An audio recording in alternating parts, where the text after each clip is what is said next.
Bismillahirrahmanirrahim. Assalamualaikum warahmatullahi wabarakatuh. Alhamdulillahirabbil alamin.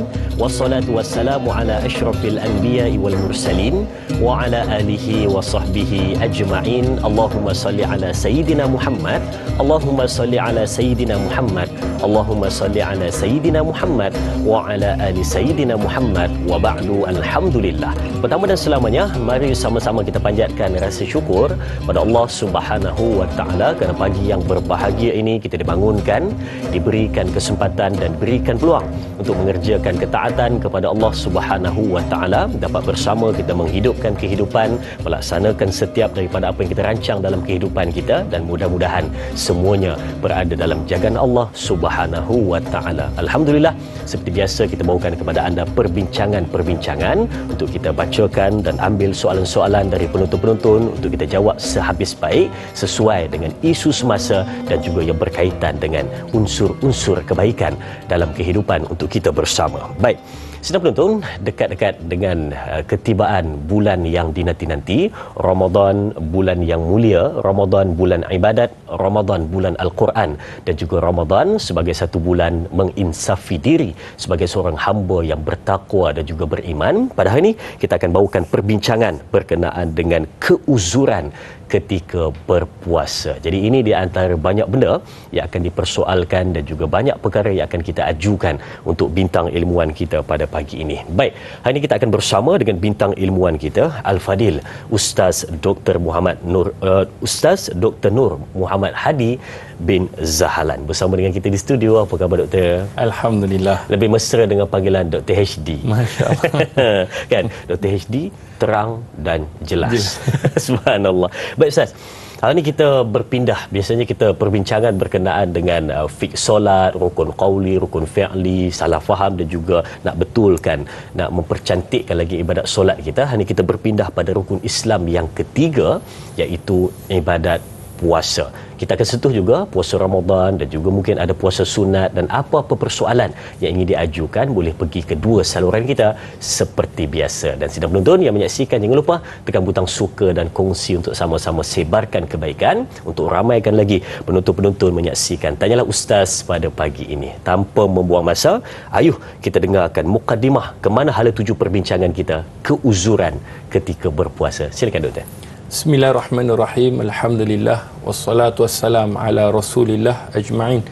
Amma ba'. Alhamdulillah, pertamanya kita memanjatkan segala puji dan syukur kepada Allah Subhanahu wa taala kerana dengan limpah rahmat, kurniaan, anugerah yang Allah berikan, semoga kita tergolong dalam golongan orang-orang yang beruntung, insya-Allah. Terima kasih pada Dai Azrin. Semoga Allah berikan kebaikan, kerahmatan, kasih sayangnya. Amin. Kepada dai. Tugas da'i ni memang hebatlah. Nama tu da'i tu masya-Allah. Setiap kita tengok ada saja di media sosial program-program. Semoga Allah berikan kebaikan kepada Dai Azrin insya-Allah, dan kepada semua kru dalam program Tanyalah Ustaz, semoga Allah berikan kebaikan, kasih sayangnya, kesungguhan di pagi hari menyediakan program platform yang terbaik kepada para penonton, dan kepada semua para penonton yang dirahmati oleh Allah, semoga Allah berikan kebaikan, kesejahteraan di mana jua berada, sama ada tengok di TV ataupun di media sosial. Semoga Allah berikan ganjaran, dan ganjaran sesiapa yang kongsikan kepada orang lain untuk mendapat ilmu insya-Allah. Jadi sedar tak sedar kita, tuan-tuan puan-puan yang dirahmati oleh Allah, kita dah masuk dalam, hampir nak masuk dalam bulan Ramadan. Tak lama dah. Dalam seminggu kita akan masuk. Bila nak masuk, biasalah puasa ni setahun sekali. Bila setahun sekali ni mula dia nak tanya tentang niat, nak tanya kalau uzur, Ustaz, kalau saya tak sempat qada macam mana Ustaz? Bukan saya tak nak qada. Itu biasalah.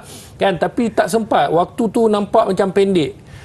Sedangkan ada 11 bulan Allah bagi.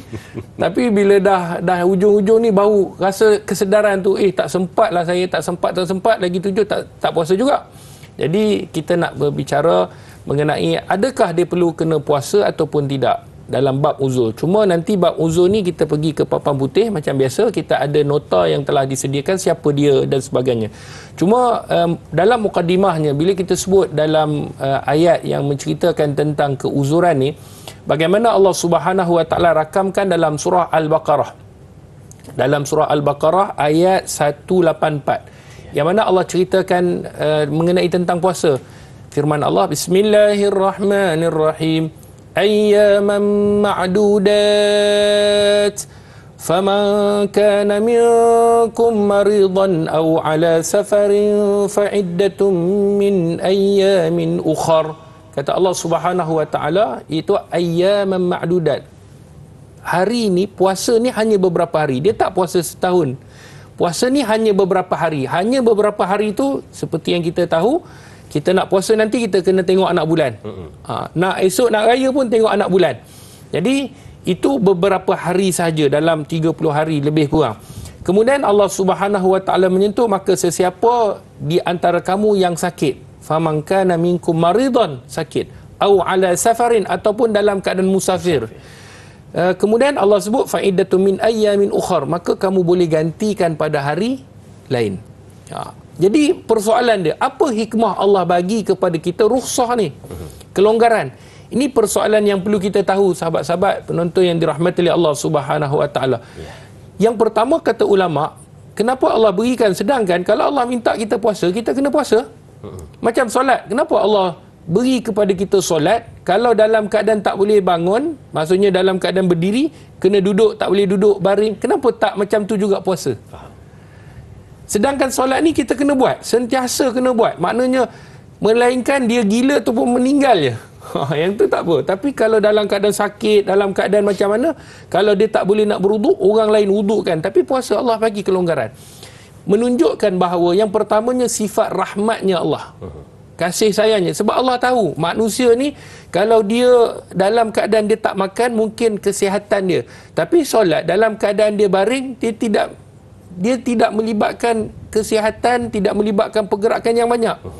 Tetapi puasa ni melibatkan tenaga. Jadi rahmatnya Allah, sayangnya Allah kepada hamba, itu nombor satu. Yang kedua, kata para alim ulama, sebab apa? Sebab Allah berikan kepada kita kelonggaran ni, rukhsah, supaya manusia ni nampak kebenaran Islam. Sebab tu kalau kita lihat bagaimana benarnya Islam ni atas dasar rahmatnya Allah, kasih sayangnya Allah kepada kita, maka sudah pasti kita nampak, oh sebenarnya puasa ni bukan tujuan dia untuk nak kuatkan Allah. Tak. Allah Maha kuat, Allah Maha kuasa. Sebab tu kalau kita tak puji Allah, Allah tak heran dengan pujian kita. Sebab innahu hamidun, Allah ni maha terpuji. Ghaniyun, Allah maha kaya. Jadi kita puasa ni, kebaikan yang kita puasa kembali kepada diri kita. Sebab tu sahabat-sahabat yang dirahmati oleh Allah Subhanahu wa taala, saya nak baca satu hadis sebelum kita nak pergi. Kalau sekiranya ialah memang dah tanyalah ustaz, mesti ada soalan lah. Dalam satu hadis Nabi SAW, hadis yang dikeluarkan oleh Abu Daud dan martabatnya daif, cuma kata ulama, bagaimana Nabi ingatkan kita, kata baginda Rasulullah, man aftara yauman min Ramadan, sesiapa yang berbuka puasa sehari daripada Ramadan, fi ghairi rukhsatin rakhisahallah, iaitu satu hari yang bukan disebabkan rukhsah, yang telah diberikan oleh Allah Subhanahu wa taala, iaitu kelonggaran. Kata Nabi SAW, lam yaqdi anhu siyam ad-dahr, iaitu kata baginda Nabi, sekalipun dia ganti puasa itu setahun, maka puasa itu tidak menyamai dengan satu hari puasa dalam bulan Ramadan. Kata Nabi apa maksudnya? Secara ringkas, kalau kita hari ini tinggalkan tanpa rukhsah, tanpa sebab, saja-saja tinggalkan Ramadan, kemudian kita nak ganti yang kita dah terlepas itu, ialah datang keinsafan, dia takkan sama walaupun kita puasa 1 tahun. Hadis ni menunjukkan betapa besarnya puasa kefarduan pada waktu yang telah ditetapkan. Macam tu juga dengan solat. Kalau puasa macam tu juga solat, dia takkan sama solat qada dengan solat wajib. Memanglah kita ganti, cuma pahala, ganjaran, kasih sayang itu pada waktu yang telah ditetapkan. Itu pengorbanan kita. Jadi sahabat-sahabat yang dirahmati oleh Allah, hari ini tajuk kita mengenai keuzuran ketika kita nak berpuasa. Semoga ia mendapat manfaat, insya-Allah. Subhanallah, itu dia kan. Apakah kelebihan dan hikmahnya Allah berikan kepada kita satu kesempatan apabila tadi Ustaz Doktor berikan contoh kepada kita, kalaulah sakit ataupun berada dalam keadaan musafir, maka ada kemudahan dan juga satu kelapangan pada dia untuk meninggalkan puasa tersebut, tapi wajib dia qada semula apabila selesai daripada urusan tadi. Baik, kita akan terus pergi pada perbincangan kita dan kita akan ambil soalan di Facebook. Yang pertama pada hari ini dari sahabat kita Intan Zurina Abdul Razak. Soalannya, Assalamualaikum Ustaz. Puan Lulu, nama samaran. Disihir sehingga ada masanya beliau akan dirasuk beberapa jam siang atau malam. Adakah Puan Lulu dikira termasuk dalam kategori uzur untuk berpuasa sehingga dia pulih melalui perawatan Islam? Dan soalan yang kedua, adakah saranan perawat Islam untuk tidak berpuasa sama taraf dengan saranan doktor bertauliah? Mohon pencerahan Ustaz. Terima kasih. Terima kasih juga sahabat kita untuk soalan ini. Silakan Doktor. Baik, terima kasih pada Puan Intan, sahabat-sahabat yang dirahmati Allah Subhanahu Wa Taala, ibu-ibu, ayah-ayah. Apabila kita sebut mengenai tentang sihir, kita dah tahu hukum menyihirkan orang ataupun berjumpa dukun, ataupun ini adalah hukumnya kategori dosa besar. Itu nombor satu kita kena tahu. Sesiapa yang tak bertaubat, dia bukan saja bertaubat. Kena ingat, kita ni kalau sihir orang ataupun kita kalau bertaubat tak cukup. Kalau sekiranya kita buat kat orang, kita kena minta maaf dekat orang tu. Dia tak pakai maaf hari raya. Saya minta maaf lah secara pukal ni. Apa yang saya telah buat. Tak, dia kena minta khusus. Spesifik. Sebab apa? Sebab kezaliman. Zalim ni, selagi mana dia menzalimi orang, selagi itu orang tu tak ampunkan, dia akan dituntut pada hari kiamat. Okey, itu nombor satu. Dan kita dah faham. Yang kedua, bila kita sebut mengenai tentang puasa, ialah dia kena sihir, mungkin jin merasuknya sehingga dia hilang dia punya akal. Kata ulama, dia kena lihat pada keadaan. Sekiranya dia ni hilang akalnya secara total, ialah dia kena rasuk sebelum subuh sampailah maghrib. Azan maghrib baru dia sedar balik. Jin pun pandai juga. Kan? Waktu sebelum maghrib, sebelum subuh sampailah lepas maghrib baru. Sekiranya dia hilang akal sepanjang hari, maka puasanya dia tak boleh puasa dan dia kena qada. Tapi sekiranya dia kena rasuk separuh hari, maka dia kena puasa. Dia seperti mana orang yang tidur. Seperti mana dalam satu hadis Nabi SAW yang Nabi sebut, rufi al-qalam anis salas. Diangkat qalam ni ada tiga perkara, tiga sebab. Maknanya tidak dicatat seseorang itu, melainkan sekiranya selepas daripada itu. Yang pertama, anin naim hatta yastaghiz, iaitu orang yang tidur sehingga dia terjaga. Jadi kategorinya adalah kategori orang yang tidur. Seperti orang tidur lah. Kalau dia tidur, dia bangun, dia tidur sebelum subuh, kemudian dia bangunlah, contoh zuhur, dia kena puasa juga. Jadi kata ulama, itu yang dimaksudkan kalau sekiranya orang itu tak sedar, ataupun dia sedar sebahagian daripada waktu. Nanti di papan putih ada sebahagian daripada waktu dalam waktu puasa, maka dia kena berpuasa. Tapi sekiranya dia tak dapat sepanjang, maka tidak dikategorikan sebagai dia puasa, dia kena qada. Dan untuk yang kedua, adakah saranan perawat Islam? Baik, sekiranya dia kata awak tak boleh berpuasa, sama kategorinya dengan doktor ataupun tidak, dia kena lihat. Kalau sekiranya perawat Islam itu dia seorang yang adil, amanah dan sebagainya, dan dia tahu kalau sekiranya puasa boleh memudaratkan, mudarat ni bukan di atas sangkaan, tetapi atas dasar ilmu yang betul, maka pada waktu itu ya. Tetapi atas dasar sangkaan, mungkin awak akan macam ni, mungkin awak macam ni, maka tidak boleh dipakai. Sebab tu keuzuran ni dia bukan boleh dibuat-buat. Sebab tu disebutkan sebagai uzur syar'i. Uzur syarak, bukan uzur nafsi, uzur diri sendiri, ataupun uzur akal sendiri, ataupun uzur atas sebab keinginan sendiri, tak boleh. Dia mestilah atas dasar sebab hukum syarak. Maka boleh dipakai sekiranya ada ilmu dan ia adalah bertepatan dengan keuzuran itu. Baik, itu maksud dia keuzuran yang mengikut pada syarak dan bukan kepada keuzuran yang hanya berlandaskan kepada hawa nafsu semata-mata. Baik, sedang penonton, kita berehat seketika. Kembali selepas ini bersama Tanyalah Ustaz, biar tahu jangan keliru.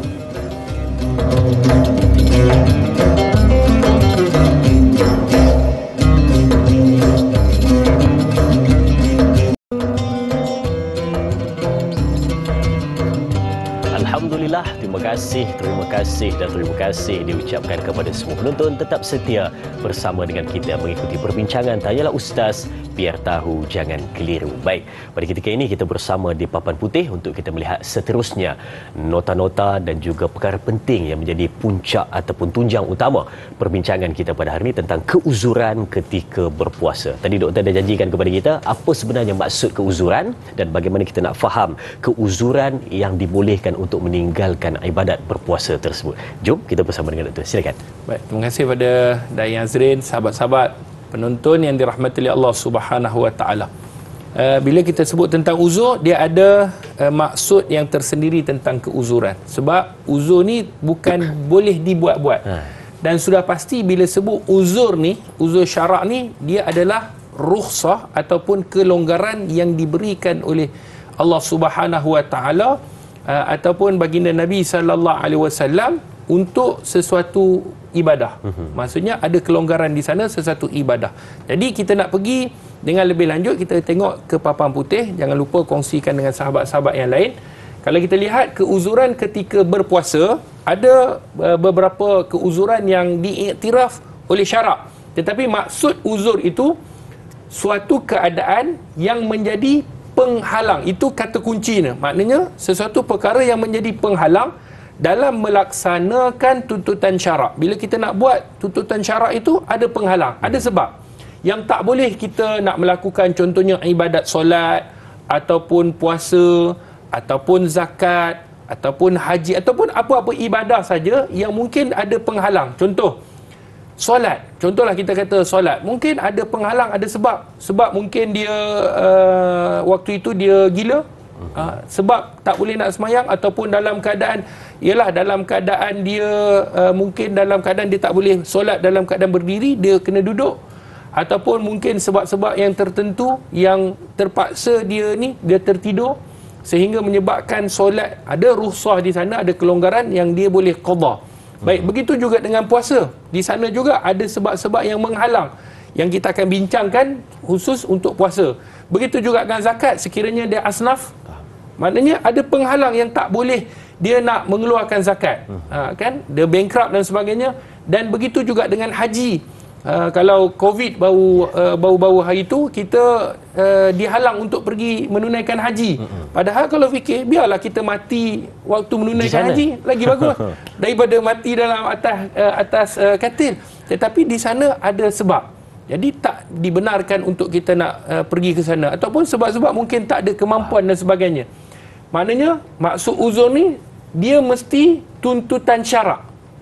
Iaitu dia mesti, kalau kita nak buat tuntutan syarak, dia ada penyebab penghalang yang tak boleh kita nak melakukan mengenai tentang hukum-hukum ataupun ibadat-ibadat dalam syarak.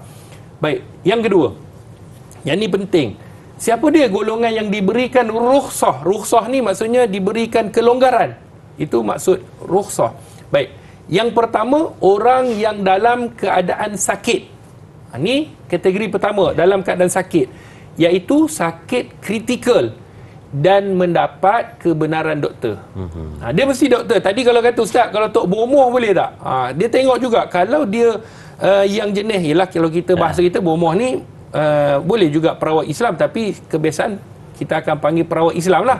Kan rawatan Islam ni disebut ruqyah asy-syar'iyyah. Jadi kalau dukun lah, itu tak boleh. Sebab kalau benda-benda yang syirik ni terus ditolak.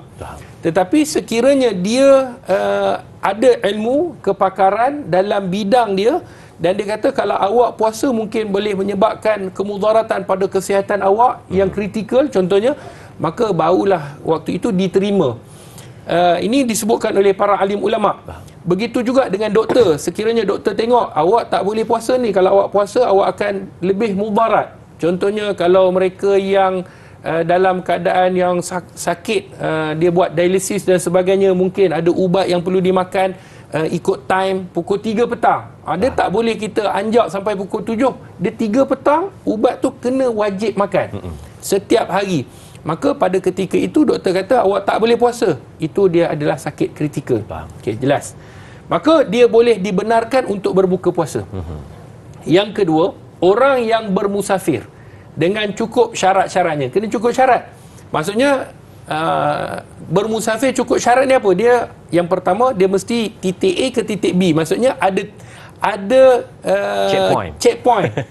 Kan daripada A dia nak pergi ke B ni mesti 81 km dan ke atas ya. Ke atas. Ni 81 km. Mesti ada A ke B, dia tak boleh pusing tak boleh. Kemudian dia mesti niat dia adalah niat yang baik. Maksudnya dia pergi tu bukan untuk nak mencuri dan sebagainya. Ni disebutkan oleh para alim ulama. Dia mesti ada jarak, kan, titik A ke titik B, jaraknya mesti 81 km yang kedua.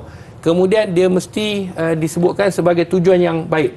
Ini berdasarkan, ada orang akan tanya, Ustaz, musafir hari ni senangnya naik kereta api, contoh naik flight, apa yang payah pergi ke Kelantan naik flight dalam 45 minit, apa yang dia payah? Dulu zaman Nabi ialah unta. Baik, berdasarkan hadis Nabi SAW, hadis yang dikeluarkan oleh Imam An-Nasai di dalam sunannya, seorang sahabat bertanyakan kepada baginda Rasulullah, yang mana Hamzah bin Amr Al-Aslami, dia bertanyakan kepada Nabi SAW, kalau dia bermusafir dia puasa tak? Dia tanya, bermusafir tu dia puasa tak? Kata Nabi, in syi'ta fasum, sekiranya kamu mahukan, kamu boleh puasa. Kalau sekiranya kamu tak nak, maka kamu boleh fa'aftir, kamu boleh berbuka. Maknanya pilihan tu adalah pada orang musafir. Ustaz, setiap hari saya musafir, boleh tak saya nak buka puasa? Kalau dia nak dia nak berbuka, boleh. Tetapi janganlah makan depan orang. Pergi order nasi kandar, relax. Saya musafir. Kan, makan kat RNR. Tak bolehlah, dalam keadaan makan ni kena bersembunyi. Cuma ada kelonggaran dia untuk diberikan rukhsah, kelonggaran tadi. Kalau sekiranya dia bermusafir. Nombor 3, orang yang uzur dan sakit yang tiada harapan sembuh. Ni mungkin orang yang tua. Dia memang dah umur dia mungkin 90 tahun, 80 tahun, yang memang dia kalau dia tak puasa bulan Ramadan, lepas bulan Ramadan pun dia memang tak boleh berpuasa sebab keuzuran yang memang sakit kritikal, ataupun dia masuk ICU dan sebagainya. Maka orang ini dibenarkan untuk berbuka puasa. Baik, nombor 4, sudah pasti wanita yang dalam keadaan haid ataupun nifas, sebab disebabkan dia memang tak boleh berpuasa, haram hukumnya dia berpuasa, melainkan kalau wanita itu istihadah. Istihadah kena puasa. Istihadah apa dia? Darah yang keluar yang mana melebihi tempoh haid. Kalau dalam mazhab Syafi'i, yang tak tahu orang bezakan antara haid ataupun istihadah, darah tu dia tak tahu beza. Tempoh maksimum 1 hari hingga 15 hari. Lebih 15 hari itu adalah istihadah. Maka dia kena solat dan dia kena berpuasa. Dan cara buat tu adalah sucikan diri dia. Kalau puasa ni tidak jadi masalah lah, seperti biasa. Nombor 5, wanita yang mengandung dan menyusukan anak. Sekiranya dia, Ustaz, saya mampu puasa, tak apa, puasalah. Tapi diberikan kebenaran untuk dia berbuka. Cuma kalau sekiranya, kita dah bincang minggu lepas, sekiranya dia mengandung atau dia menyusukan anak, dia memang tak larat, dia sendiri, diri dia tak mampu, sakit dan sebagainya, dia boleh berbuka dan dia qada sahaja. Tak perlu bayar fidyah. Bila dia kena bayar fidyah tu ketika mana dia takut atas kandungan. Dia berbuka puasa sebab apa? Sebab dia tak larat, campur pula dia takut anak tu ada kesan dalam kandungan. Dia takut anak, maka dia kena qada dan kena bayar fidyah. Subhanallah. Ataupun menyusukan anak da'i. Maksudnya ada seorang wanita, dia menyusukan anak, dia takut anak tu tak cukup zat. Sebab tu dia makan, sebab mungkin anak tu dia nak fresh orange. Jadi dia makan, dia tolong makan tu anak. Dia takut, jadi dia kena berbuka. Dia berbuka tu ada kelonggaran dan dia kena qada serta dia kena bayar fidyah. Okey, ni jelas. Yang terakhir nombor 6, orang yang pengsan atau gila sepanjang hari. Maknanya kalau waktu subuh contohlah 6.30, maghrib 7.30, 6.25 pengsan. Dia pengsan sampai 7.31. Maknanya sepanjang hari tempoh puasa tu dia pengsan. Maka waktu itu dia kena qada lah. Memang dia tak boleh puasa lah. Betul. Kan? Tapi sekiranya dia pengsan sampai rapat asar, dia baru, dah asar dah. Contohnya maka solat of course lah, pastilah dia kena qada sebab dia pengsan bukan sengaja pengsan. Dan adakah dia perlu berpuasa? Ya, dia kena tahan diri dan dikira sebagai puasa. Walaupun sebahagian ataupun sedikit daripada waktu puasa itu, maka dia sedar, maka dia kena puasa dan dia dikira sebagai berpuasa, tak perlu qada. Sedikit tu maksudnya? Sedikit tu tempoh sepanjang hari. Walaupun ada setengah jam? Walaupun setengah jam. Oh, untung dia. Untung. Jadi pengsankanlah diri. Okay. Jadi kalau dia pengsan tak apa. Pengsan ke, kalau tertidur ke. Jadi yang orang memang mengantuk sangat, tertidur, dah dia bujang, tak ada siapa kejut, bangun-bangun 5 minit. Dia samalah. Sama, pengsan, tertidur. Jadi itu adalah kategori orang yang disebutkan sebagai kena puasa sekiranya ada tempoh dalam hari, satu hari dalam puasa tu, waktu tu, maka dia terjaga, dia kena puasa. Tapi kalau daripada 6.30 masuk subuh sampai keluar, sepanjang hari yang waktu kena puasa itu dia pengsan, maka dia kena qada puasa itu. Yang tadi tu mungkin dia terbangun contoh setengah jam sebelum berbuka. Tapi kalau contoh dia pengsan pada pukul 9 pagi sampailah pada waktu selepas maghrib. Yang tu adakah dikira puasa tadi tu? Ya, sebab dia dah sedar. Di awal dia kena sedikit daripada waktu tu sedar. Lepas tu dia pengsan, tidak jadi masalah. Yang penting dia sedar sedikit waktu daripada sepanjang hari yang dia nak berpuasa tu. Kalau sedikit saja sudah memadai. Kalau sepanjang, sebab tu kita dulu sepanjang hari, maknanya memang tak sedar langsung, maka dia kena qada dan dia tak perlu puasa. Memang tak boleh puasa lah, sebab dia pun tak makan. Jadi dia kena ganti puasa dia. Baik, itu tadi kita dapat tengok maksud kepada uzur tersebut dan juga rukhsah yang dibolehkan kepada mereka untuk meninggalkan ibadat puasa tersebut dan adalah gantiannya selepas daripada bulan Ramadan ataupun berpuasa. Sidang penonton, kita berehat seketika, kembali selepas ini. Sama tanyalah Ustaz, biar tahu, jangan keliru, jangan ke mana-mana.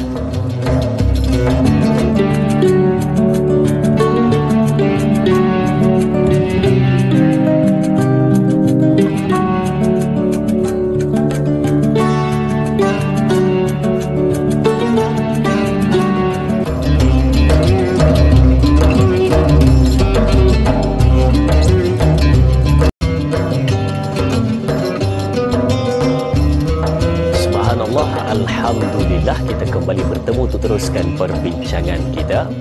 Dalam surah Al-Baqarah tadi disebutkan bagaimana tentang keuzuran dua perkara, iaitu apabila sakit dan juga mereka yang berada dalam keadaan musafir, maka diberikan kepada mereka rukhsah sebagai satu kelonggaran untuk meninggalkan puasa tersebut. Dan tadi juga doktor kongsikan kepada kita berkenaan dengan 6 perkara yang betul kita lihat tentang golongan yang diberikan rukhsah itu bukan sewenang-wenangnya, bukan senang-senang kita nak letakkan diri kita sebagai seorang yang dapat rukhsah, dapat meninggalkan puasa khususnya di bulan Ramadan. Baik, kita nak ambil soalan di Facebook terlebih dahulu untuk perbincangan kita dari sahabat kita Jura Azlin Sofian. Assalamualaikum Ustaz yang dihormati. Soalan saya, yang pertama, apakah hukum seseorang itu berbuka puasa tanpa keuzuran pada bulan Ramadan? Dan yang kedua, bagi seseorang wanita yang hamil, yakni di awal kehamilannya pasti mengalami simptom-simptom mual, loya dan sebagainya, apakah beliau dibenarkan untuk berbuka? Dan bagaimana pula jika kerap mencium ataupun menyapu minyak angin di hidung untuk menghilangkan loya? Apakah hukumnya Ustaz? Mohon pencerahan Ustaz. Terima kasih. Terima kasih juga sahabat kita Puan Jura Azlin Sofian untuk soalan ini. Silakan Doktor. Bismillahirrahmanirrahim. Terima kasih pada Puan Jura atas soalan. Ada 2 soalan. Tadi saya dengar juga abang kameraman dia kata ni sedikit tambah, dia kata kalau bermusafir, masa setiap hari musafir boleh buka lah. Ya, dia dibenarkan untuk berbuka, tapi dia kena ingat walaupun berbuka kena ganti juga. Nanti kena ganti balik. Orang makan dia kena puasa juga.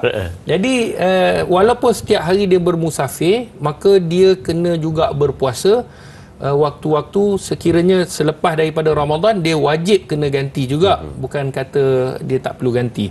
Maka rukhsah itu diberikan bagi mereka yang rasa dia ada kelonggaran, tapi sekiranya dia nak berpuasa, itu lebih baik, seperti mana dalam firman Allah Subhanahu Wa Taala. Itu tidak dipertikaikan sebab musafir je ada kelonggaran untuk berbuka puasa. sama ada dia menempuhi kepayahan ataupun tidak, itu tidak dibincangkan oleh ulama. Ulama kata musafir dah cukup. Baik, kita pergi kepada Puan Jura punya soalan. Ada beberapa yang saya nampak. Apakah hukum seorang itu berbuka puasa tanpa keuzuran pada bulan Ramadan? Sudah pasti, kata para alim ulama seperti mana yang disebutkan dalam hadis tadi, yang mana hadis yang dikeluarkan oleh Abu Daud, man aftara yauman min Ramadan, sesiapa yang berbuka puasa satu hari dalam bulan Ramadan fi ghairu rukhsatin, iaitu bukan disebabkan rukhsah yang diletakkan oleh Allah Subhanahu wa taala, maka kata Nabi sallallahu alaihi wasallam, walaupun dia berpuasa sepanjang tahun, dia tidak menyamai puasa di satu hari dalam bulan Ramadan itulah. Allah. Kalau buka puasa dah tak boleh sama pahala dia. Itu yang pertama. Kemudian yang kedua, kata ulama seperti mana yang disebutkan dalam satu kitab Az-Zawajir, yang mana Imam Ibn Hajar Al-Haytami dia menyebutkan bahawa orang yang berbuka puasa tanpa sebab, bukan sebab uzur, maka dia dikategorikan sebagai dosa besar. Nombor dosa besar tu nombor 140 dan 141. Apa dia 140? Kata ulama, iaitu meninggalkan puasa pada salah satu hari daripada hari-hari dalam bulan Ramadan. Kemudian kalau sekiranya dia berbuka puasa tanpa disebabkan keuzuran, maknanya masuk kedua-dua dalam kategori dosa besar. Sebab tu tak boleh kita saja-saja nak berbuka puasa tanpa sebab. Tak apalah, hari ni tak puasa, nanti qada lah. Kan, solat boleh, takkan puasa tak boleh? Jadi solat alah biasa dah qada, jadi puasa pun dia nak buat, tak dibenarkan. Kalau dia buat, dia dalam kategori dosa besar. Baik. Kemudian yang kedua, bagi wanita yang hamil, kehamilan pasti mengalami ialah simptom-simptom yang mungkin loya dan sebagainya. Adakah beliau dibenarkan berbuka puasa? Kita sebutkan, kalau sekiranya dia takut atas kemudaratan diri dia, loya, dia tak pening dan sebagainya, dia kena makan ubat tahan muntah dan doktor kata awak kena pergi jumpa doktor. Jadi dia memang tak mampu nak berpuasa, jangan tanya jiran, tanya doktor. Kan jiran dia, awak buka je puasa, saya dulu memang tak puasa langsung. Kalau dia search dekat Google, tanya Syekh Google. Syekh Google dia tak boleh detect. Dia mungkin boleh bagi jawapan, dia kata boleh berbuka, tetapi tanya doktor lebih baik kalau kemudaratan itu. Jadi bila dia dah tahu, dia boleh berbuka puasa sekiranya dia takut akan diri dia kemudaratan. Tapi kalau dia takut kandungan, macam yang saya sebut, dia kena juga qada, tetapi campur dengan fidyah. Baik, sedikit saja lagi, yang minyak cat kapak ni boleh ataupun tidak? Maka kata ulama dibolehkan, sebab dia bukanlah masuk ain. Ain tu sesuatu yang masuk dalam rongga, dia cuma aroma saja. Baik, itu jawapannya. Boleh ya, menyapu sebagai untuk menghilangkan loya-loya tadi tu. Baik, kita ada pemanggil di talian. Assalamualaikum. Waalaikumsalam warahmatullahi wabarakatuh. Ya, tuan, siapa di sana? Ya, saya Umar Abdul Majid dari Felda Kini Timur 3 Pekan Pahang. Oh, ya tuan. Assalamualaikum Ustaz. Assalamualaikum Ustaz dan Da'i. Waalaikumsalam warahmatullahi. Ya, macam ni. Terima kasih terlebih dulu saya nak ucap pada Da'i Adrin yang sudi datang ke majlis walimat mengurus anak saya beberapa hari ya. Sama-sama. Jadi soalan saya ni doktor. Doktor kita ni kadang-kadang bukan semuanya kerjanya ringan. Kita ni doktor kena ada di tempat saya ni pun kalau di sektor peladangan ni doktor, kerjanya cukup berat, bukan senang doktor. Puasa pun kadang-kadang sampai itulah tenaga, perlukan tenaga yang banyak. Jadi mereka ni kadang tak larat, tak berdaya untuk berpuasa doktor. Soalan saya, apakah ada rukhsah dalam keadaan yang begini rupa? Kerja kalau tak dibuatkan macam mana pula? Kita itulah rutin harian kita bekerja di situ hari-hari doktor. Jadi apabila bulan puasa, nak puasa tak upaya, tak berdaya doktor. Apakah kita ada rukhsah yang memberi kelonggaran orang yang di bidang pekerjaan yang berat macam ini doktor? Dan apakah, dan doktor dah sebut tadi, kalau sekiranya dia tinggal puasa, dah qada balik pun dah tak sama, dah pahala puasa macam tu. Apakah, bagaimana keadaan orang yang bekerja di sektor yang perladangan yang berat macam ini doktor? Itu soalan saya doktor dan Da'i. Terima kasih banyak doktor dan Da'i. Assalamualaikum. Waalaikumsalam warahmatullahi. Terima kasih Tuan Umar untuk soalannya. Betul juga kalau ditinggalkan kerja-kerja tu maka takkan tergendala selama 1 bulan dalam bulan Ramadan tak laksanakan kerja-kerja peladangan ataupun buruh tadi tu. Kerja itu juga memerlukan satu tenaga yang cukup kuat dan katanya memang sangat-sangat letih dan juga penat. Siapa yang berada dalam situasi tersebut mungkin dia tahulah bagaimana letihnya tersebut. Jadi adakah terlampau letih itu doktor boleh juga masuk dalam rusah untuk dibenarkan berbuka puasa? Bagaimana doktor? Baik, sahabat-sahabat yang dirahmati oleh Allah Subhanahu Wa Taala, terima kasih pada Haji Omar yang bertanya. Bila kita sebut mengenai kerja berat ini, yang pertama ulama suruh tengok kategori dia dulu. Sebab dia tak boleh kita saja berbuka puasa tu tak boleh. Dan kalau orang bila kita sebut orang kerja berat boleh, pagi-pagi lagi dia dah bawa bekal lah. Oh, saya kerja berat, dia bawa bekal kan. Yang angkat berat pun sama juga. Bangga je muka, saya kerja berat.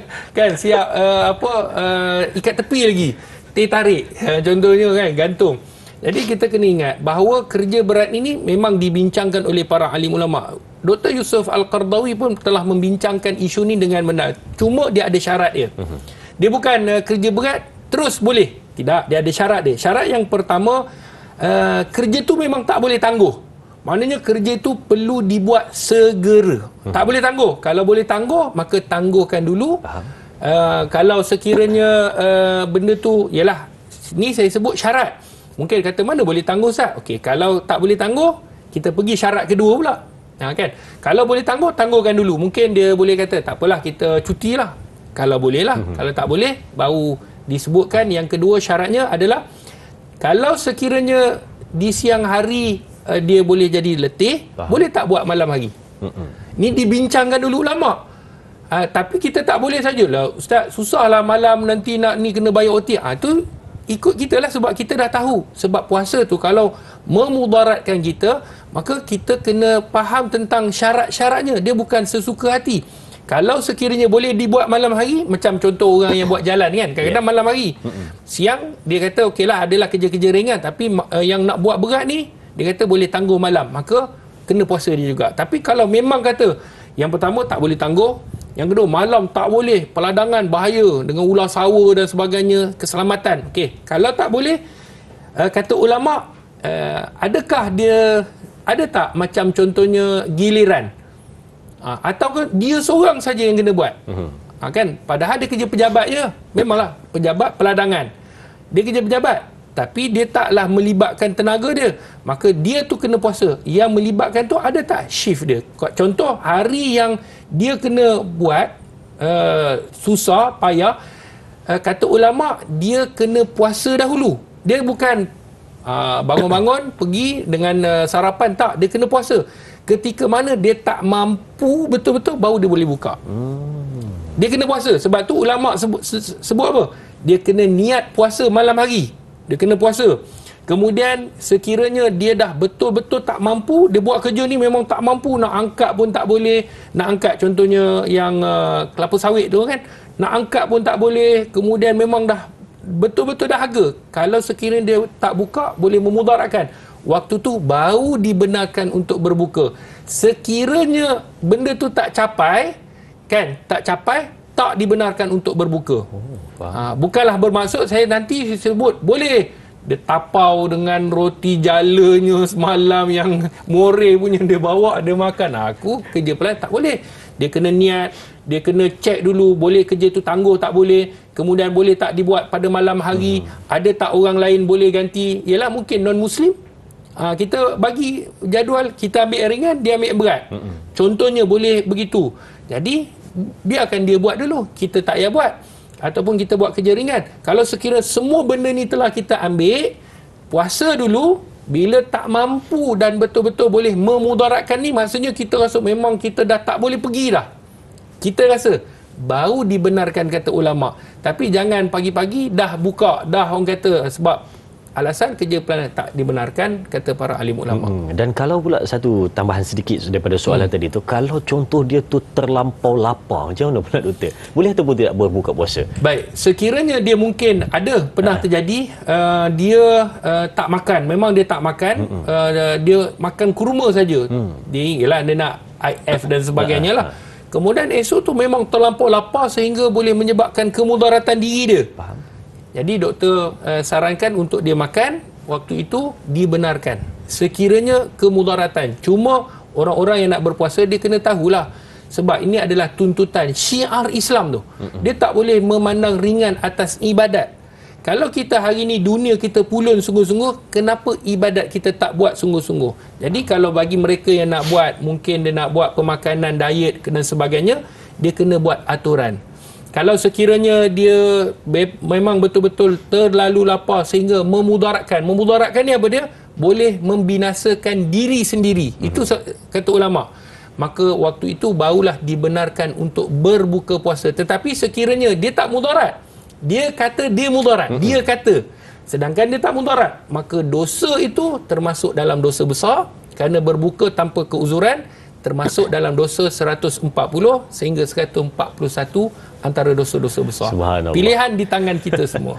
Kita dapat ambil simpulkan tadi adalah jangan memandai-mandai membuat sangkaan yang kata aku ni boleh berbuka sedangkan kita tidak berada dalam kategori golongan yang mendapat rukhsah dalam keuzuran tadi. Sedang penonton, berehat seketika, kembali selepas ini bersama Tanyalah Ustaz, biar tahu jangan keliru.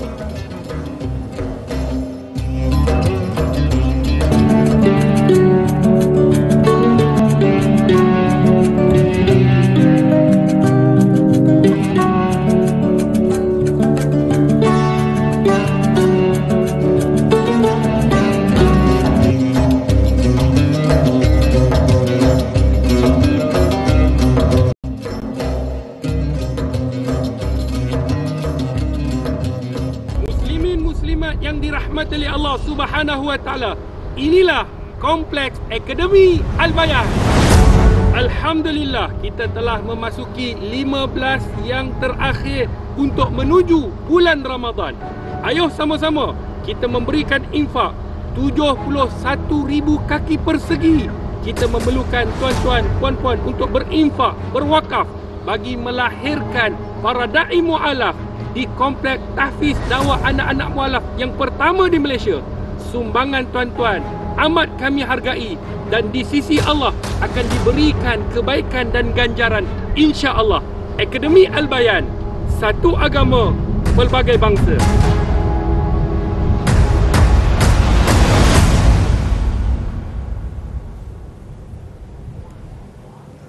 Alhamdulillah kembali bertemu, dan tadi kita dapat saksikan video Akademi Al-Bayan, satu agama pelbagai bangsa. Subhanallah, itu dia tadi. Dapat juga kita lihat bagaimana proses-prosesnya dan kita nak tahu lagi dengan lebih lanjut. Dan memang kita semua tahu doktor juga tim sekarang sedang dalam proses pembinaan tahfiz dakwah anak-anak mualaf yang pertama di Malaysia, dan kita nak tahu lagi lebih lanjut tentang proses pembinaan tersebut dan apa yang boleh kami bantu. Silakan doktor. Bismillahirrahmanirrahim. Alhamdulillah, tuan-tuan, puan-puan yang dirahmati Allah, yang sentiasa berikan kebaikan untuk menyebarkan kebaikan. Semoga Allah berikan sebaik-baik ganjaran. Niat itu saja sudah orang kata besar. Apatah lagi sekiranya ada action, tindakan, dan kita melaksanakan. Sudah pasti tuntutan untuk kita membela agama Allah, meninggikan kalimah la ilaha illallah ni adalah merupakan satu tuntutan yang paling mulia. Sebab di atas muka bumi ni kerja yang paling mulia adalah kerja kita berdakwah di jalan Allah. Kerja dakwah ni bukan jadi ustaznya. Berdakwah ni apa sahaja kategori kita dalam menyampaikan kalimah yang paling mulia untuk meninggikan Islam, apa saja. Untuk nak melaksanakan Islam itu jadi tukang masak ke, itu pun kerja antara kerja dakwah. Tetapi sudah pasti mengajak manusia untuk melakukan kebaikan, untuk menyembah Allah, itu lagi mulia. Sebab itulah kerja baginda Nabi SAW. Sahabat-sahabat yang dirahmati Allah, kita nak melahirkan para da'i mu'alaf. Mereka ni pelapis, mereka inilah yang nak meneruskan perjuangan baginda Rasulullah. Sebab tu kita nak melahirkan seramai mungkin para da'i mu'alaf. Kenapa? Kerana kalau kita lihat di Malaysia ni lah khususnya, samalah di luar negara pun, kita memerlukan mereka yang boleh berbahasa, mereka yang faham tentang Al-Quran, faham tentang sunnah, mereka boleh terjemahkan, mereka boleh berikan info-info. Sekarang ni Islamfobia banyak. Tetapi bagaimana kita nak meredakan dan nak menjadikan orang faham tentang keindahan Islam adalah dengan melahirkan para da'i mu'alaf. Kita bukan saja melahirkan mereka, tetapi kita usaha untuk mendidik mereka dengan akhlak baginda Rasulullah. Sebab tu kerja ini dilakukan oleh Nabi SAW dan diteruskan oleh para sahabat. kemudian diteruskan oleh para alim ulama, sehinggalah sekarang maka kita nak melaksanakan kerja ini. Maka inilah kompleks pertubuhan Akademi Al-Bayan bagi melahirkan para da'i mu'alaf, yang mana kita nak melahirkan mereka ni untuk kerja-kerja dakwah di jalan Allah Subhanahu wa taala. Sahabat-sahabat yang dirahmati oleh Allah, bangunan seluas 71,000 kaki persegi ni kita gabungkan dengan 3 budaya. Tujuan apa? Itu juga seni bina dakwah. Maknanya kita nak fahamkan bukan mereka ni masuk Melayu, mereka masuk Islam. Sebab yang mereka kena faham adalah Islam itu, bukan Melayunya itu. Kerana Melayu ini ialah kita dah faham tentang sejarah raja-raja kita, raja-raja Melayu dan sebagainya, beragama Islam. Akhirnya orang ingat bila masuk Islam, masuk Melayu. Jadi mungkin di sana ada keraguan. Dan kita nak fahamkan bila mereka masuk dalam ruang solat itu, mereka mengangkat takbir, mereka menyebut nama Allah, mengagungkan nama Allah. Apapun bangsa kamu, apapun bahasa kamu, yang kamu tukar itu adalah agama. Daripada kamu menyembah yang bukan Allah, kamu sembah Allah yang Maha Esa. Jadi tugas ni tugas yang besar. Sebab tu kita perlukan 71,000 kaki persegi. Kita nak membina untuk kompleks ini siap pada tahun hadapan dengan izin Allah. Memang duit tak cukup, InsyaAllah. Da'i memang tak cukup, tapi kita yakin kerana kita berniaga ni bukan berniaga dengan manusia, tapi kita berniaga dengan Allah. Serahkan kepada Allah. Cukup tak cukup, Allah gerakkan hati-hati. Sekarang ini Allah gerakkan hati-hati tuan-tuan puan-puan nak menuju Ramadan ni, insya-Allah. Kita yakin tahun hadapan siap sepenuhnya pada hujung tahun 2025. Jadi satu kaki persegi 350. Saya jangka Ramadan kali ini akan ramai jadi rebutan. Jadi ayo sama-sama kita bina sungguh-sungguh, takut terlepas. Macam hari tu piling habis dah Ustaz. Dia suruh Ustaz piling lagi Ustaz. Nak piling apa, dah habis. Jadi inilah masa 71,000 kaki persegi, RM350 dah berbaki, hanya tinggal beberapa sahaja lagi. Memang ada banyak lagi. InsyaAllah saya jangkakan hari ni Ramadan, insyaAllah Allah berikan sebaik-baik ganjaran. Sebab tu sahabat-sahabat, pahala ganjaran orang yang mengislamkan orang ni pahala sangat besar. Kita mungkin tak mampu nak berdakwah, kita melahirkan para da'i mu'alaf. Asbab daripada kita sumbang, mereka boleh berdakwah, mereka boleh dilatih, dan ada orang masuk Islam, kita dapat pahala mengislamkan orang. Allahu Akbar. Subhanallah. Ia berkekalan. Orang tu solat, orang tu puasa. Dalam kubur, itulah pencen kita. Mak kita, ayah kita, adik-beradik kita yang dah meninggal, kita yang akan meninggal. Maka itulah yang kita nak buat. Dan kita juga buat untuk menderma sambil membeli, iaitu sambal teria. Alhamdulillah stok dah sampai. Dan kita buat package combo. Ada package combo. Maknanya kalau beli dalam RM69, insya-Allah dekat situ dapat buku solat. Yang ni buku terbaru. Tak pernah lagi orang tengok. Ini buku terbaru. Dia sangat ringkas. Keluaran Al-Bayan. Dan untuk Ramadan, insya-Allah kita akan hantar. Minggu lepas kita dah kutip. Kita nak kumpulkan dulu. Nak hantar sekali. RM69. Harga asal dia memang lebih lah, 76 lebih. Jadi RM69. Ayuh sama-sama membeli sambil menderma. Package combo dapat 3 sambal. Dan kita juga buka untuk sahabat-sahabat mendalami ilmu fiqah dengan ada kelas-kelas pengajian fiqh dekat kita punya media sosial. Boleh ikuti secara percuma je untuk betulkan Quran. Dan dengan saya pengajian fiqah macam program Tanyalah Ustaz juga. Kat sana boleh tanya, dekat sana ada teori, ada praktikal dan nota disediakan. Jadi ayo sama-sama kita rebut saham akhirat kita. Nak menuju Ramadan ni kena bermula daripada sebelum Ramadan. Semoga Allah berikan sebaik-baik ganjaran insya-Allah, dan Allah berikan kerahmatan dan kasih sayangnya kepada kita semua. Terima kasih kepada semua yang mengikuti media sosial Dr. HD. Apa saja info kita akan salurkan di sana. Semoga Allah berikan kebaikan dan Allah bantu untuk melahirkan para da'i mu'alaf. Dan kita nak lihat insya-Allah serata dunia Islam berkembang, menegakkan kalimah la ilaha illallah, membela umat Islam insya-Allah. Subhanallah. Sebut sikit, satu agama. Itu yang sebut satu agama pelbagai bangsa. Subhanallah. Maksudnya kalau nak ikuti perkembangan bagaimana proses pembinaan kompleks tahfiz dakwah anak-anak mualaf pertama di Malaysia ini, boleh pergi ke Facebook dan juga lain-lain media sosial Ustaz, dan juga mungkin juga boleh pergi ke website. Website untuk melihat pelbagai perkembangan proses tersebut supaya dapat kita sama-sama menjadi ahli dan dapat membantu Al-Fadhil Ustaz dan juga tim untuk melaksanakan dan dijangka siap pada hujung 2025. Insya-Allah. Amin ya rabbal alamin. Baik, kita teruskan perbincangan kita untuk persoalan keuzuran ketika berpuasa. Tadi kembali bersama dengan Dr. Hajdi untuk soalan seterusnya. Ustaz, boleh kita teruskan? Boleh, insya-Allah. Dari sahabat kita Puan Hana Wanci. Assalamualaikum. Soalan saya Ustaz, ada dua di sini. Yang pertama, adakah seseorang yang uzur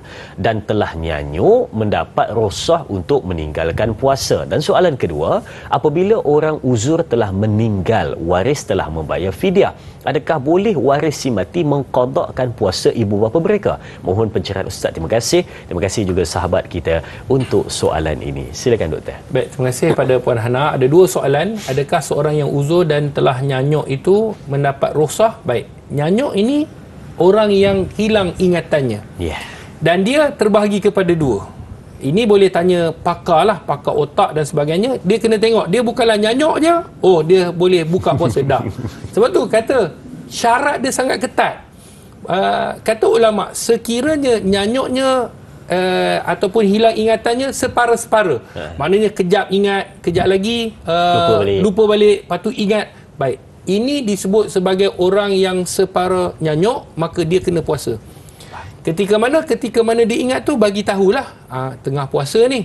Jadi dia macam orang yang pengsan tadi, sama macam orang yang tidur tadi, maka kategori dia kena berpuasa juga. Siapa yang kena bagi tahu dia? Kita lah. Kalau dia bagi makan ubat, kemudian kita tengok, mak ni nanti kalau mak dia ke, kalau ayah dia ke, kalau atuk dia ke, ni kena puasa ni, dah Ramadan ni, maka dia kena puasa. Melainkan kalau dia kata sakit yang kritikal, kena makan ubat yang sentiasa pukul 3 petang kena makan ubat, 10 pagi kena makan ubat, itu cerita lain. Tapi yang nyanyuk ni saja, maka dia kena puasa. Tapi sekiranya hilang ingatan dia ni, disebutkan dalam website Mufti pun ada menyebutkan di Malaysia. Sekiranya hilang ingatannya sepanjang hari disebabkan nyanyuk itu tadi, maka dia tidak perlu puasa. Melainkan sekiranya dia lepas daripada Ramadan itu sihat dan dia ingat, dia kena puasa. Maka tengok keadaan dia dulu. Sebab tu orang yang sakit, kalau nyanyuk ni bawa kepada sakit yang tadi yang saya sebutkan, kategori dia sakit. Dia tak ada kategori nyanyuk tu, tak ada. Jadi dia lihat pada kategori mana dia. Kategori nyanyuk, adakah nyanyuk separuh nyanyuk ataupun keseluruhan waktu puasa itu dia lupa ataupun dia hilang ingatan. Okey, jelas. Adakah nyanyuk full time dan nyanyuk sambilan? Part time. Nak bagi senang faham.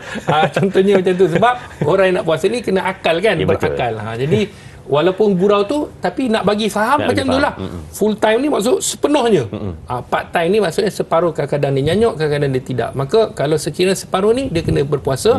Kalau sakit, itu kategori sakit. Baik, yang ke seterusnya, secara ringkas, apabila orang yang uzur telah meninggal, waris telah membayar fidyah, adakah waris perlu qadha? Baik, ulama dalam mazhab Syafi'i terbagi kepada dua. Ada qaul qadim, ada qaul jadid. Qaul qadim, qaul yang lama, qaul jadid, qaul yang baru.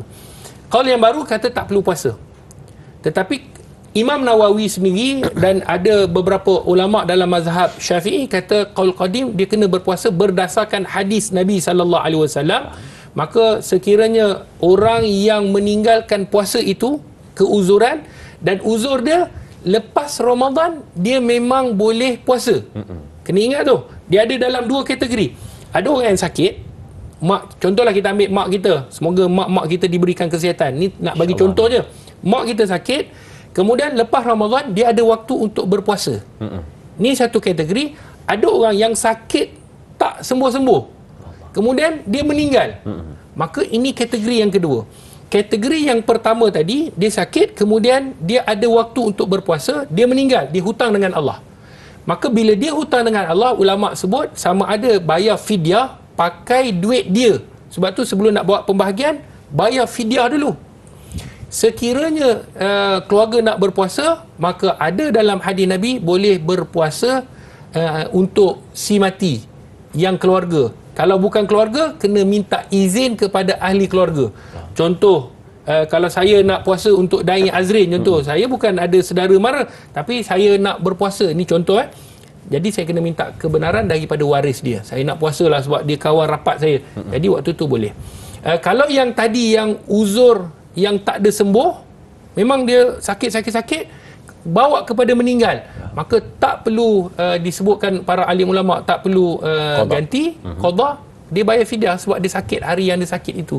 Itu saja kata para alim ulama. Baik, maksudnya perbezaannya adalah pada boleh ataupun tidak dia berpuasa selepas daripada Ramadan. Betul. Tadi. Adakah sakitnya berpanjangan ataupun hanya dalam Ramadan sahaja. Baik, senang penonton, kita akan sambung lagi selepas ini. Kita berakhir dahulu di TV3, sambungan 30 minit di TV9. Teruskan menonton Tanyalah Ustaz, biar tahu, jangan keliru. Akademi Al-Bayan membawa impian besar untuk melahirkan golongan pendakwah yang berupaya menyebarkan syiar Islam dengan menggunakan bahasa yang difahami oleh bangsa mereka sendiri, sekaligus menjadikan mereka ini sebagai aset terpenting umat Islam. Ayo, sama-sama kita santuni mu'alaf agar mereka mengenal Islam.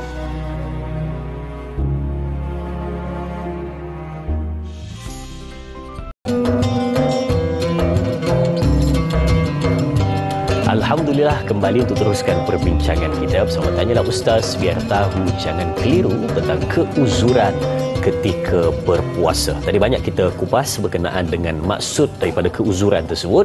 Siapakah golongan-golongan yang diberikan rukhsah yang boleh berbuka puasa dan wajib dia qada semula puasanya setelah habis keuzuran tersebut, dan juga bagaimana kita nak mengenal pasti adakah diri kita ini berada dalam keuzuran ataupun tidak. Bukan sewenang-wenangnya kita meletakkan diri kita berada dalam keuzuran, semuanya bergantung kepada keilmuan dan juga pertanyaan kepada orang yang lebih mengerti. Baik, kita nak lihat soalan di Facebook dari sahabat kita, Puan Nur Asikin.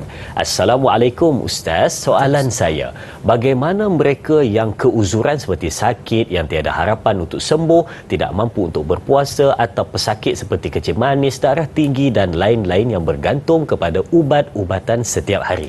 Adakah terdapat rukhsah untuk mereka meninggalkan puasa jika tak mampu untuk dilakukannya? Adakah pesakit itu hanya mampu membayar fidyah sahaja setelah habis sahaja bulan Ramadan nanti? Mohon pencerahan Ustaz. Terima kasih. Terima kasih juga sahabat kita Puan Nur Asikin untuk soalan ini. Silakan Doktor.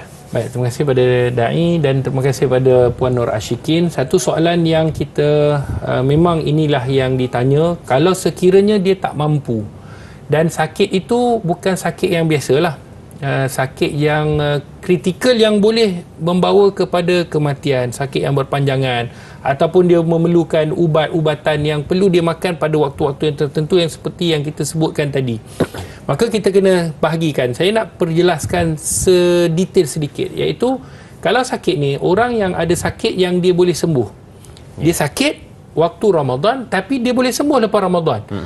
Walaupun sembuh itu maknanya dia ada ruang untuk dia qada, dia kena qada.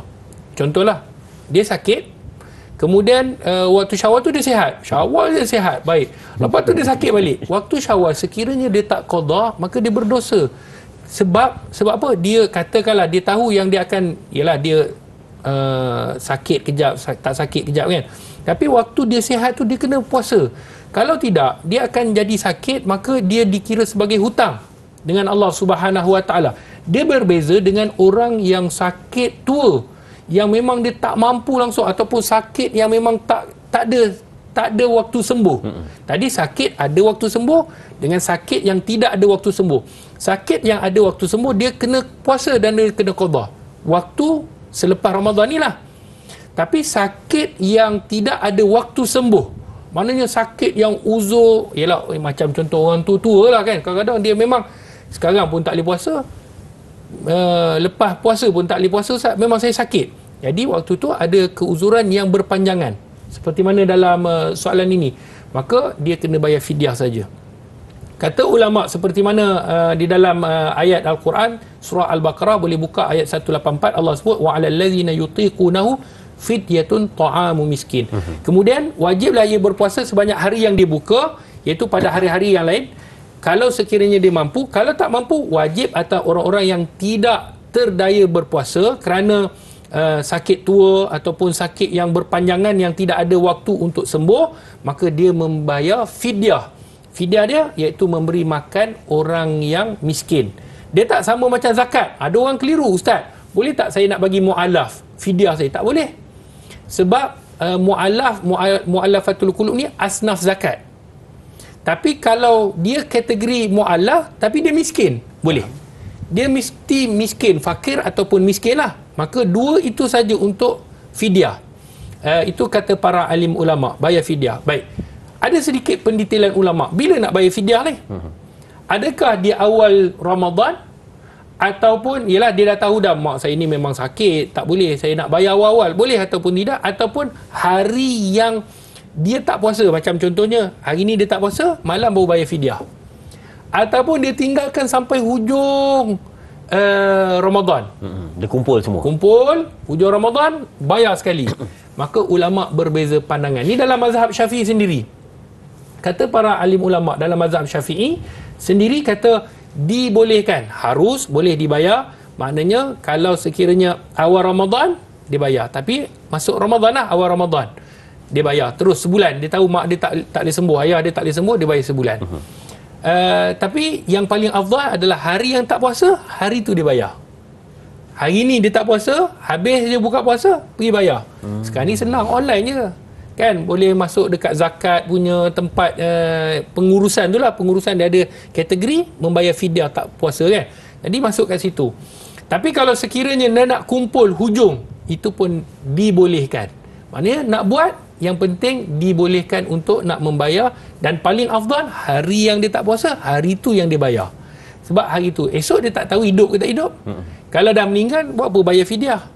Jelas. Jadi kena hari yang dia tak puasa, hari itu saja yang dia membayar fidyah. Itu yang disebutkan oleh para alim ulama. Maksudnya boleh pilih lah di antara dua tu. Nak bayar malam tu terus pun boleh, nak bayar kumpul sampai hujung pun boleh, ataupun depan pun boleh. Dan kalaulah contoh orang yang dia ni tertinggal puasa pada tahun 2023. Dia tertinggal puasa Ramadan 2023. 2020 habis saja puasa 2023, maksudnya dia kena qada. Ataupun kita ambil tahun hijrah lah kan, 1445. Dia habis 1445 Ramadan, maka dia kena qada sebelum tibanya Ramadan. Betul. 1446. Sampai Ramadan 1446 pun tak sempat qada lagi Ustaz. Innalillah. Maka dia pun kata macam ni tak apalah, dia kata aku kena puasa lah tahun depan dan bayar fidyah.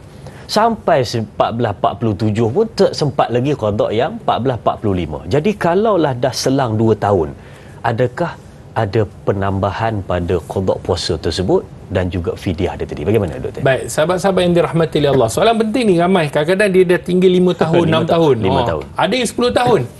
Lepas tu dia kritik pula, sebab apa nak bayar lebih pula? Kan? Dia yang tinggal dia tanya kita pula. Jadi kita bagi tahu hukum. Jangan marah kita, ni hukum apa yang disebutkan Al-Quran, apa yang disebutkan sunnah, apa yang disebutkan oleh para alim ulama. Ibu-ibu, ayah-ayah yang dirahmati Allah, orang yang pernah meninggalkan ialah berapa tahun, dia macam ni.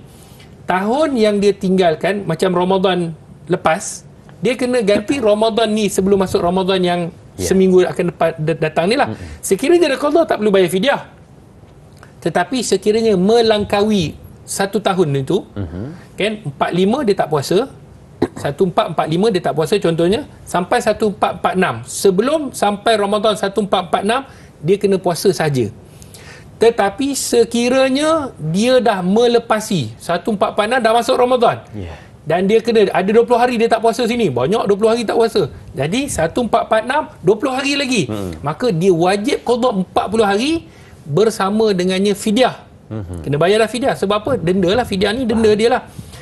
Tapi kalau sekiranya tu pun 40 hari pun tak puasa, masuk 447 20 hari lagi tak puasa, maka kata ulama, yang dia tak puasa 2 tahun itu, yang tahun yang semasa tu dia kena puasa lah, dia tak perlu bayar fidyah. Tahun yang dia tak puasa tu, tahun yang dia tinggalkan saja. Sekali saya ulang sekali, 1445 dia tinggal 10 hari lah, kita ambil banyak sangat, 20 10 hari.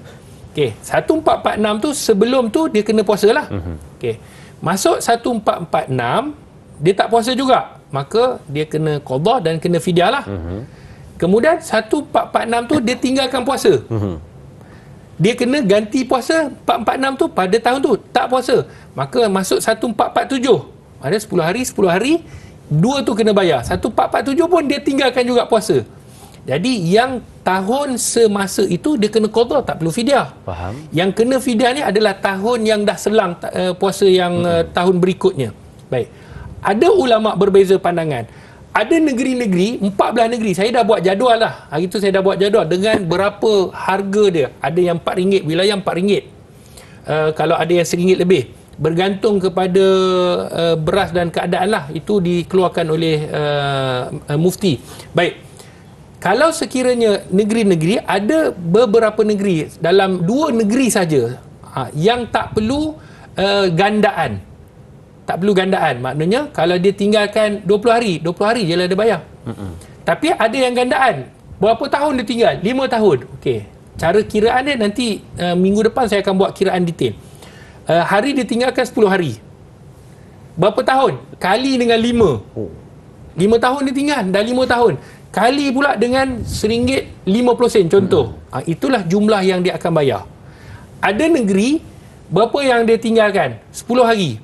10 hari kali dengan fidyah dia. Contohlah dia kena qadha. Kali dengan fidyah RM1.40. Itulah kali dengan 10 kali RM1.40. Itulah fidyah dia.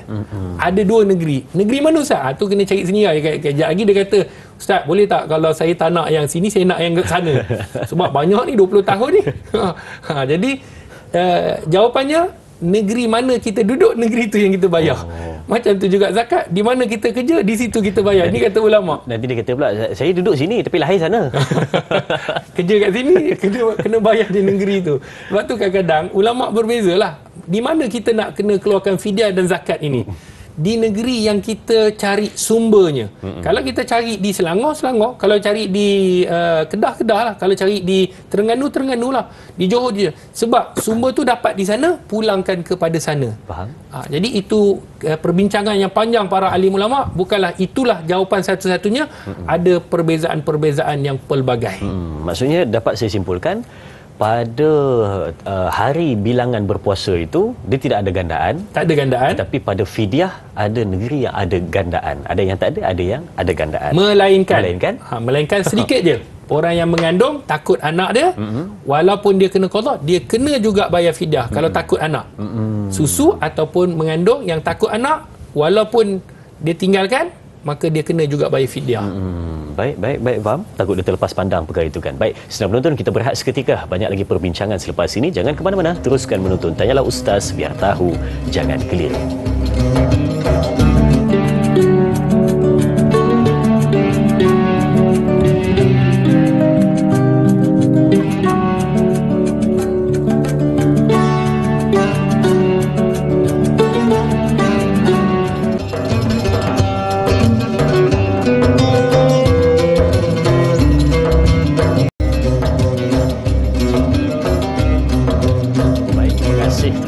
Terima kasih diucapkan kepada semua penonton. Tetap setia bersama dengan kita untuk mengikuti perbincangan, dan alhamdulillah rasanya banyak nota-nota penting kita dapat pada pagi ini, khususnya untuk kita menuju ke bulan Ramadan yang beberapa hari saja lagi bakal kunjung tiba, dan semangat itu sudah pun berkobar-kobar. Jadi banyak perkara patut kita fahami dalam bulan Ramadan dan ibadah puasa. Baik, soalan seterusnya dari sahabat kita di Facebook, iaitu dari Tuan Rosdin Samah. Assalamualaikum Ustaz, soalan saya, bagaimana dengan wanita yang datang haid pada awal Ramadan, namun darah haid didapati tidak keluar pada hari ke-7, 8, 9 dan 10, dan keluar semula pada hari ke-11. Maksudnya selepas pada itu keluar semula.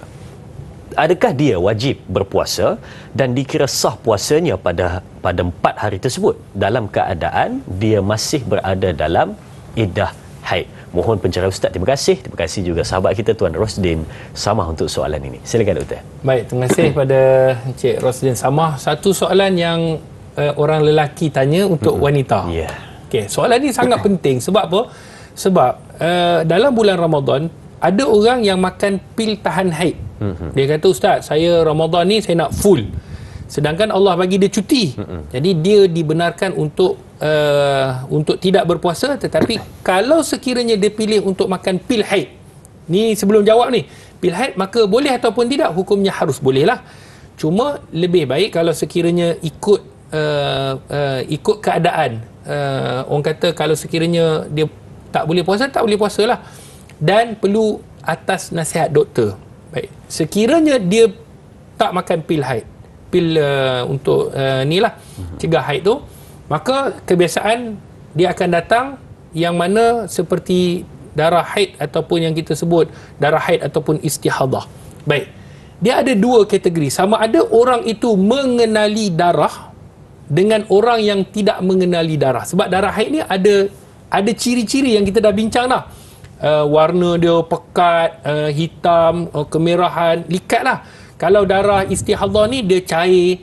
Jadi ada orang yang kenal, dia tengok dia memang dah pakar lah, dah 10 tahun dah keluar haid, takkan tak pakar lagi. 5 tahun dia dah tahu dah ni darah haid ataupun bukan. Orang yang mengetahui darah haid, okey, ni kategori orang yang tahu beza darah haid ini, maka kita ambil dari hari pertama hingga hari ke-7. Ni contohlah, hari pertama hingga hari ke-7 datang haid. Hari ke-8, hari ke-9, hari ke-10 berhenti haid. Okey, berhenti. Hari ke-11, hari ke-12, hari ke-12 hingga hari ke-15 datang darah. Okey, soalan dia yang dia kata yang berhenti tengah-tengah tu adakah dia kena puasa ataupun tidak? Dan kalau sekiranya dia puasa, diterima ataupun tidak? Baik. Kata ulama, sekiranya dia dapat membezakan darah, maka 1 hingga 7 dia tengok, oh ni haid ni. Okey, lepas tu dia dah suci. Kemudian hari ke-8, hari ke-9, hari ke-10 berhentilah.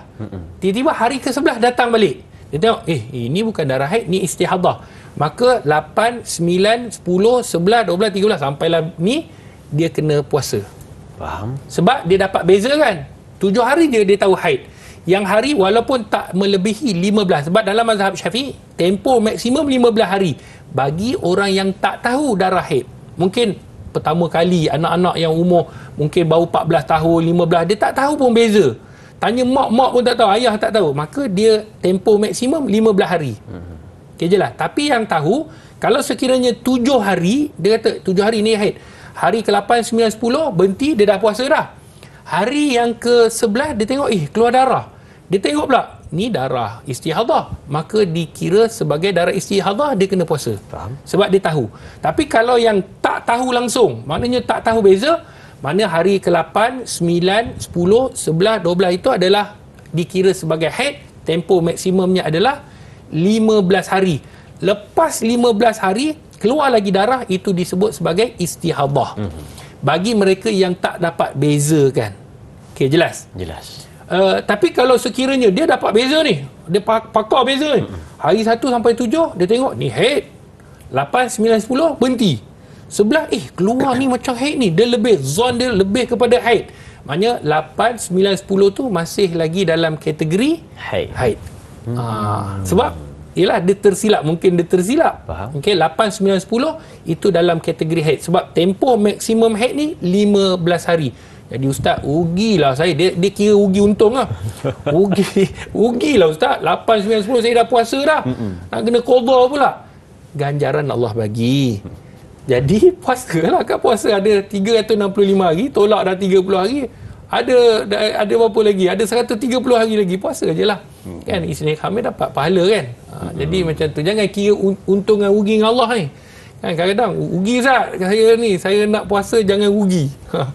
Jadi dia kena ikut sama ada dia tahu ataupun dia tidak tahu darah tu. Faham? Subhanallah, itu jawapannya. Dan contohlah, sebelum kita ambil soalan di Facebook, mungkin ada kedengaran juga kan. Mungkin golongan-golongan wanita dia akan sebut, dia kata, dia kata tak faham lah.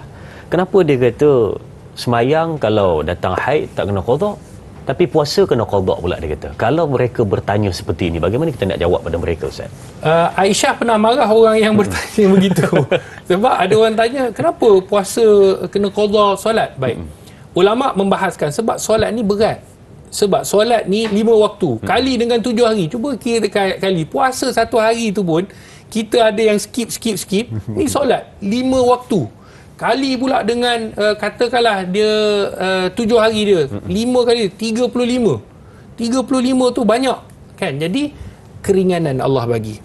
Itu jawapan yang disebutkan secara ringkas oleh ulama, yang bukanlah jawapan tu tepat, tetapi jawapan itu untuk nak menunjukkan kerahmatan Allah. Adapun puasa 7 hari je. Maknanya puasa ni tak adalah, bukan tak boleh makan sepanjang hari daripada subuh sampai waktu maghrib. Okey. Tetapi dia jawapannya lebih tepat disebut adalah ta'abbudiyah. ada hukum yang kita tak boleh pertikaikan langsung. Sebab apa Allah tak bagi makan khinzir contohnya? Itu adalah ta'budi. Kita kena patuh, sami'na wa ata'na. Katakanlah sebab ada ulat, baik. Kalaulah tiba-tiba satu hari ada satu mesin yang boleh membakar ulat tu, adakah boleh kita makan khinzir waktu tu halal? Tak boleh. Tak boleh, sebab ikut perintah Allah. Subuh, sebab apa dua? Sebab mengantuk. Da'i dia kata, subuh, kita time bila tak mengantuk? Zuhur pun mengantuk. Asar pun mengantuk, maghrib pun mengantuk, isyak pun mengantuk. Jadi, itu adalah kita punya ta'abudi. Maknanya, perintah kita selaku hamba, Allah perintahkan kita ikut je. Betul. Begitulah juga, kenapa puasa bulan Ramadan? Puasalah bulan Syawal ke? Puasa bulan Zulqaidah ke? Jadi itu adalah kita kena ni. Kalau puasa bulan Zulqaidah, dia tanya kenapa puasa bulan Zulqaidah tak puasa bulan Ramadan? Manusia tak pernah habis dengan soalan, tetapi soalan tu bagus sebenarnya, menunjukkan kerahmatan dan kasih sayang Allah pada kita.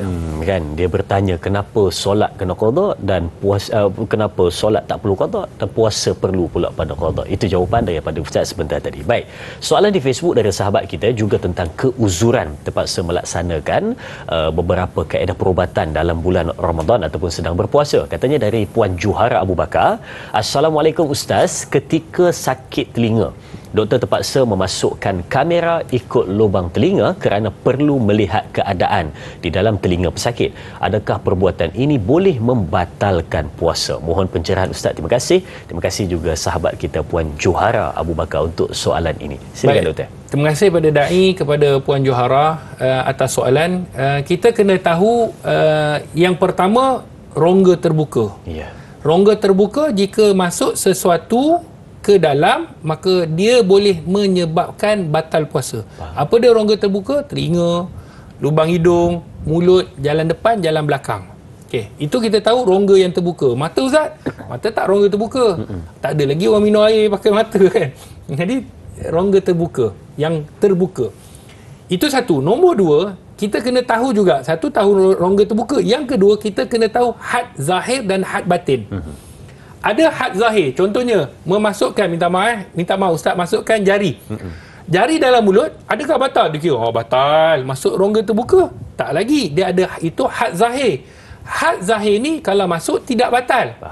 Dia bila dah masuk ke had batin, barulah dikira sebagai batal. Baik. Jelas? Maknanya kalau beruh gigi masuk tak? Mana boleh beruh gigi luar gigi macam tu? Tak kena kan? Dia mesti masuk beruh gigi tu. Mana ada umur sampai sini kan? Tak batal. Tapi kalau dia beruh kerongkong dia. Kan? Orang beruh gigi dia beruh kerongkong. Itu batal. Sebab dah masuk kepada had batin. Okey. Had batin bagi telinga apa dia? Gegendang telinga.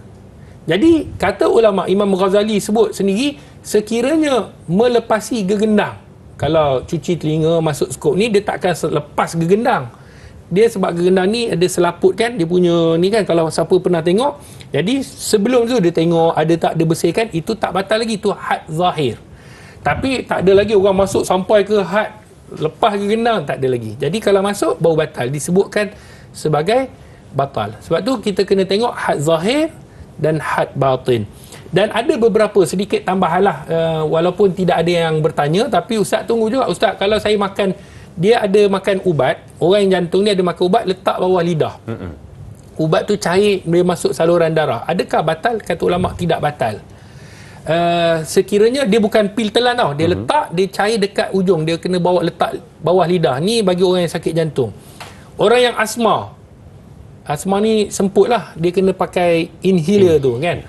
Tak kira lah jenis apalah. Jadi sekiranya dia spray, batal tak? Maka kata ulama bahas. Ada ulama kata batal, tetapi ulama-ulama contemporary, para mufti kita, bila buat kajian medik, dia kata hanya pergi ke paru-paru saja, dia tak pergi sampai ke perut. Jadi tak membatalkan puasa. Tapi jangan isi air oren pula. Zerap air oren, fresh oren, tak boleh. Dia untuk ubat. Okey, kemudian derma darah. Kan? Dia bukan rongga terbuka. Batal ataupun tidak? Tak batal. Aimo. Ustaz letak, rasalah Ustaz kat kerongkong ni, adakah dia rongga terbuka? Bukan rongga terbuka. Maka tak batal untuk puasa. Jadi ada beberapa perkara yang kata dialisis contohnya. Kadang dialisis ni dia tebuk sini. Kadang dia tebuk sini. Batal tak? Tak batal. Ustaz, tapi saya tak mampu. Itu cerita sakit. Tapi batal tidak membatalkan. Tetapi kalau sekiranya sakit, itu kategori yang kita dah bincang, keuzuran tu tadi. Baik, maksudnya memasukkan kamera yang dimaksudkan oleh Puan Johara sebentar tadi tak kata, sebab dia tidak pun melepasi pada had batin bahagian sesuatu rongga yang terbuka tadi. Dan banyak sebenarnya kita dibincangkan, khususnya berkenaan dengan keuzuran ketika berpuasa dan juga bagaimana nak mengatasi apa yang betul kita buat untuk menjadikan puasa dalam bulan Ramadan itu sebagai satu puasa yang baik dan juga sempurna. Tapi dapat juga untuk kita faham pada hari ini betapa pentingnya kita memahami ilmu sebelum kita masuk di dalam bulan Ramadan dan melaksanakan ibadat untuk berpuasa. Baik Al-Fadhil Doktor, mungkin kita boleh tutup perbincangan kita pada hari ini dengan sedikit kesimpulan sebagai nota penting untuk semua penonton-penonton kita. Silakan. Sahabat-sahabat yang dirahmati oleh Allah, Islam tu mudah, tapi jangan kita memudah-mudahkan sehingga tidak ada guideline. Dan Islam tu dia tidak ketat, dia tidak syadid. Jangan kita ketatkan sangat sehingga terjerut kita punya. Lain kali kita yang meninggal. Betul. Susah nak mengamalkan agama. Wasatiyah, pertengahan, itu penting. Dan kalau kita, walaupun kita musafir, walaupun kita ada keuzuran, rukhsah untuk berbuka, Allah sebut dalam surah Al-Baqarah ayat 184, wa antasumu khairul lakum in kuntum ta'lamun. Kalau sekiranya kamu berpuasa, itu lebih baik, kata Allah. Kalau tidak ada keperluan, maka puasalah. Kalau bagi orang yang musafir, sekiranya kamu mengetahui. Apa maksud mengetahui? Ganjaran, pahala, kasih sayang. Kalau kamu usaha, maka itu lebih baik. Itu antara kesimpulan yang kita buat. Semoga Allah berikan kebaikan dan kerahmatan. Bismillahirrahmanirrahim. Alhamdulillahirrabbilalamin. Wassalatu wassalam ala ashrafi anbiya'i wal mursalin wa ala alihi wa sahbihi ajma'in. Amin. Ya Allah, ya Tuhan kami menadah tangan pada pagi ini, ya Allah. Pagi yang penuh dengan keberkatan, ya Allah. Kepadamu kami sembah, kepadamu kami meminta, ya Allah. Tiada Tuhan yang kami meminta melainkan kepada Engkau, ya Allah. Amin. Engkaulah yang maha agung, Engkaulah yang maha hebat, ya Allah. Maka ampunkanlah dosa kami, ya Allah. Ampunkanlah dosa kedua ibu bapa kami, ya Allah. Rahmatilah mereka seperti mana mereka merahmati kami sewaktu kami kecil. Ya Allah, ya Tuhan kami, matikanlah kami dalam kebaikan, ya Allah. Janganlah kau matikan kami dalam keburukan. Ya Allah, berikanlah kepada kami kefahaman, ya Allah, ilmu yang kami dapat dan dapat kami melaksana dan mengamalkannya. Ya Allah, berikanlah kesempatan untuk kami bertemu dengan bulan Ramadan. Amin. Dan jadikanlah kami, ya Allah, dapat beramal dalam bulan Ramadan dan kami mendapat keampunan dan kasih sayang-Mu dalam bulan Ramadan. Amin. Ya Allah, ya Tuhan kami, perkenankanlah doa kami. Permudahkanlah urusan dunia dan juga akhirat kami. Amin. Jadikanlah diri kami, anak-anak kami, zuriat kami, keturunan yang soleh solehah, mendirikan solat. Peliharalah kami dunia dan juga akhirat. Rabbana atina fid dunya hasanah wa fil akhirati hasanah wa qina azabannar. Subhana rabbika rabbil izzati amma yasifun wa salamun alal mursalin walhamdulillahi rabbil alamin.